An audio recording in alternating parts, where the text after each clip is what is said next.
Greetings, one and all. Thanks for tuning in, and welcome to the 10th episode of Spriting on a Whim. So, as you might have already been able to tell, 6th form was kinda kicking my ass in terms of time allowance.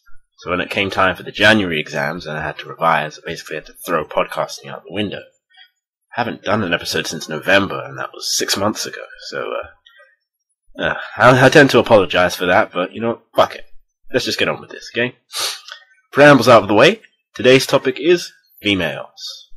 I noted this in one of the prior episodes at some point, as, something to springboard off of, but, till now I haven't written up how you would actually go about spriting a female. To be honest, I'm actually kind of glad that I've waited all this time before doing it, because in improving LSWI, I've improved the way that I sprite in general, which means that the women that I draw tend to look better now. What are the odds? Anyway, let's get right into it. First of all, as always, get your reference pics. You'll want an array on hand in order to get the feel of whomever you're spriting, and really this applies to any sprite that you create. I tried to make Rouge from a game series called Power Stone. If you've never played it before and you have a PSP, buy the Power Stone collection and relish in the days of Dreamcast awesomeness. Anyway, here are the references. Kinda makes me recognize once again how sexualized female characters are in gaming, but that's something that Extra Credits has already covered in pretty extensive depths. Once again, as per usual, start out with the height lines for the chin, waist, and soles of the feet. In a different color, then go to start mapping out the rest of the body pose. Now this may be a stereotypically girly pose, but I did it just to accentuate the fact that this isn't a male. If I just did a regular standing pose, you might not have been able to tell at first. Then it can be fleshed out a little bit with the black outline. Thankfully she has slightly baggy pants on, so it's sort of like drawing Goku's pants, only a bit slimmer. Note that the feet are smaller than the male characters too, and the shoulders are as well. Here's the rest of the basic outline. I've tried to keep her waist thin and her chest slightly large, because that's her physique, and the head shape is slightly different to the male counterpart. Here's the comparison. Also, as with all of my LSW sprites, I've tried to maintain a distinct neck in there, without being something too distracting. It also helps to distinguish where the head area ends and where the shoulders begin. From there, I get rid of the wireframe lines, and I fill in some solid color to help understand where this sprite is going. Another thing to note is that because of the heart on her crotch area, I lowered some of the pixels of the outline to fit that in. I continued to do that with the decorative attire that she also has on her shoulders, and at this point I realized her skin tone was too dark, and so I lightened it, and also lowered her left hip and increased her bust size by 1 pixel. Then came the facial structure. This is the typical eye that Vortex tends to use for the female and for chibi characters, and that fits pretty well here, so we'll stick that on. As for the hair, I picked the tone that I wanted for her hair and drew it in without using black. I wanted to see if I could get the look of the hair in colour first before restricting it to the outline. Then I filled in the rest of the head and hair shape using another rough line to guide me as to where it was supposed to flow. After that came the shading. As we normally do with LSW, darkest on our left, lightest on our right, unless it recedes into the background. I didn't like the shading that I did on her bra, so I redid it in the next step. So here is quite a bit of a step forward, so I'll discuss it from top to bottom. The top part of her hair gets the light source, so that's where we see the lightest tones. And the back of her hair tail that flows to behind her gets the darkest of the tones, because, that's behind her. The jewel was added to her hairpiece, and the white band was shaded accordingly. Her hair was fixed in order to have that dip that the reference pictures had, which I hadn't accomplished, and it was shaded like the reference pictures as well, dark at the bottom with that shiny wisp between the two shades. We don't shade her eyes, because we want them to be distinct, and shading them would reduce the clarity that's there, so we leave them be. As for the mouth and nose, they're slightly closer together than they are for male LSW characters, and their mouth is smaller. That's really all there is to the shape.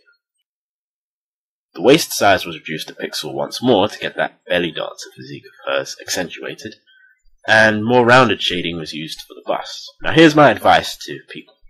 If you want a particular shape to be realized, and it's a shape that sticks outwards, use shading to draw around that shape.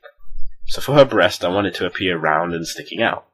To achieve that, I need the lightest part of her bra to appear round, and the darkest part to be under her bra to make it seem elevated, and I need of course a line to distinguish one breast from the other. So the lightest tone is almost like an elevated relief to the darker tones that help to get the shape of the breast to be more believable. If you look at it unshaded, it doesn't look particularly good, does it? The line on her stomach is there just to make her appear more athletic. Pants get shaded like every other LSWI work that you've seen of mine, darker where it's further away and where the knees bend, then use the darkest tone for putting in folds and creases where necessary. Lastly, I refined some bits a little more. To make the shoulder piece a bit more accurate, I broke the line around her jaw and covered it with the end of the neck brace, for example. Slightly fixed the shading of the white band on her hair to be a bit more accurate with the other reference pics that were there. And I modified her left leg a little bit more so it wasn't so stiff. It looks more rounded and goes into the background a bit more. I tried giving her lipstick, but she ended up looking like a cheap whore, so I removed that promptly. Also darkened the waistband that was connecting her pants. And so here we are. Rouge. Well, decent stuff, I'd say. So that was a run-through of me making her, but the focus of this episode was females, not just Rouge from Power Stone. So you may still be wondering, what tips can I have that will enable someone to make more distinctive female characters? Well, I have 5 on hand for you. Number 1. Slim physique is the rule of thumb. Look at your male characters that have no shirts on. With respect to those characters, your females should have a minimum of 1 pixel less in their waist, because this will make the hip-to-waist ratio more apparent. The female figure is curvaceous, and you'll only have 2 options in doing so. Either widen the hips or reduce the waist, and the former might lead to some really disjointed and disfigured looking sprites. Of course, if you have a big lady to sprite, this might be unavoidable, but like I said, rule of thumb. So in general, try to keep them, less bulky than your male characters, especially if you're spriting Dragon Ball Z, very muscular ones, okay? Number 2, less is more. This applies beyond female characters, but you should realize that regarding that first point that I said about physique, putting in exquisite details is much more of a non-option with female LSWI sprites. I mean, you have a smaller canvas to work on, so why try and model things by putting in superfluous details? I mean, if I pull up Rouge again, look at how much detail I've missed out and just left as flat tones.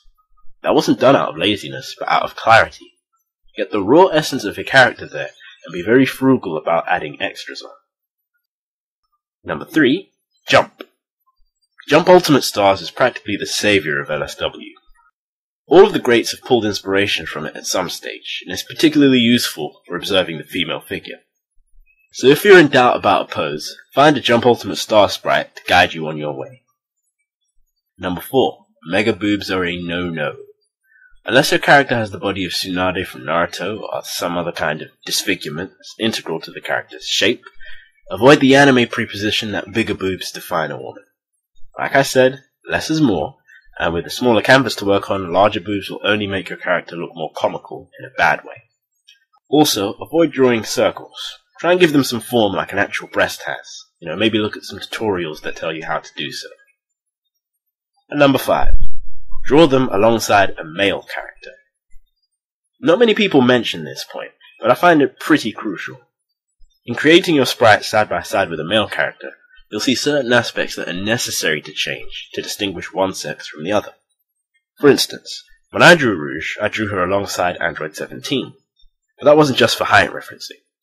I can see how his hips look in relation to hers. You can see that his look a lot more straight, whereas hers look very, belled out and curved. So I can try and make her look a lot more feminine by looking at the masculine details of him, because he's there to make the comparison to. You can even see how the shoulders look more masculine on 17, and how I tried to avoid that with Rouge. So always keep your necessary references and comparison images on hand, because it saves you needing to make your major adjustments at the end. Because what I notice is that, because I often do male characters, if I just did the female character on their own, without any reference to the male, I might inadvertently do a masculine physique by accident, because that's just what I'm used to drawing.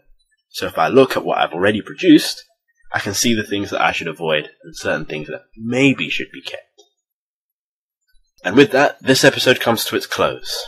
Thank you for listening, thank you for sticking with me throughout this period of time, and I hope you look forward to the next episode of Spriting on a Whim.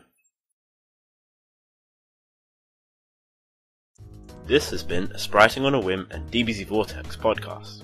If you want more content, head over to spritingonawhim.tk or forum.dbzvortex.tk for a community that has fun members, a passion for Dragon Ball, and top-notch LSW sprites that nowhere else on the net has.